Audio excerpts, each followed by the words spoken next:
Open the image. Select Subject with Magic Wand tool. Choose Similar from the Select menu. Create a duplicate layer of the selected part using the Ctrl-J shortcut keys.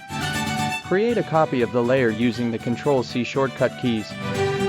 Create a new document with the desired size. Paste the subject layer using the Ctrl-V shortcut keys. Change the size of the layer using the shortcut keys Ctrl-T. Cut the layer using the Crop tool. Choose Define Brush preset from the Edit menu.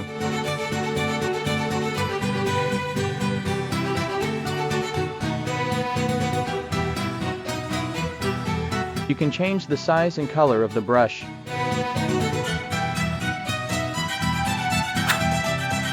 If you enjoyed this video, please like and leave a comment.